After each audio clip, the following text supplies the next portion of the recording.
டேய் தம்பி கார்த்தி, என்னண்ணா என்னடா ஒரு மாதிரி நின்றுட்டு இருக்கா? மன அழுத்தமாக இருக்குண்ணா. அடா பாவி, அப்படி இருக்கக்கூடாதுடா. டக்குன்னு அதெல்லாம் அப்பப்போ மறந்து டக்குன்னு வெளியே வந்துடுறா. ஏன்னா நீ இப்போ நல்லா பாட்டு பாடுவேண்ணா. ஒரு பாட்டு ஒன்று பாடுண்ணா. ஆமாம், நல்லா பாட்டு பாடுவேன். அது அப்படி கேட்டேன்னா வச்சுக்கேன் டிப்ரெஷன் குறையும். ஆமாண்ணா. குறையும். நான் பாடுறேன். பாடுண்ணா. இங்கே நிம்மதி, இங்கே நிம்மதி, எங்கே இங்கே பாருண்ணா. சும்மா பாட்டு பாடுறது டென்ஷன் ஏற்றிக்கிட்டேன். ஹீரோ எப்படி மாத்திரலாம்? தம்பி கார்த்தி, ஏன் சோகமா இருக்கு? என்னாச்சு?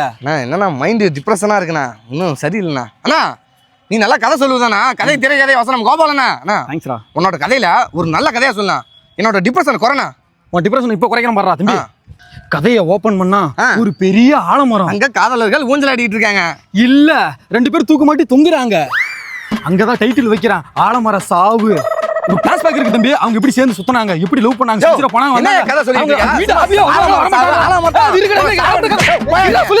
கதை சொல்லிட்டே எனக்கு இன்னும் டிப்ரெஷன் ஏத்திட்டு இருக்கேன். நோ, ஏன்னா அப்படி நின்று இருக்க? என்ன ஆச்சு உனக்கு? டேய் தம்பி, டிப்ரெஷனா இருக்கடா. டேய் வேற வரவன் போறவனா வேற அது இதுன்னு சொல்லிட்டு போயிட்டு இருக்கேனோடா.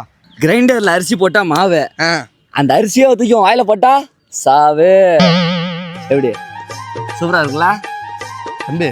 சொல்லலாம். இப்படி வா, ஒரு நிமிஷம் இப்படி வா. ஏன்னா புகழ போறியா? புகழ தான் போறேன். பின்னாடி பக்கமே அவனை பார்க்க கூடாது. யோ போயா யோ. ஐயோ யப்பா, எங்கடா அப்படி அள்ளிட்டு போறா? எங்க சின்னம்மா செத்து போச்சுனா. ஐயோ, இந்த கண்டென்ட்டே செத்து போச்சுடா.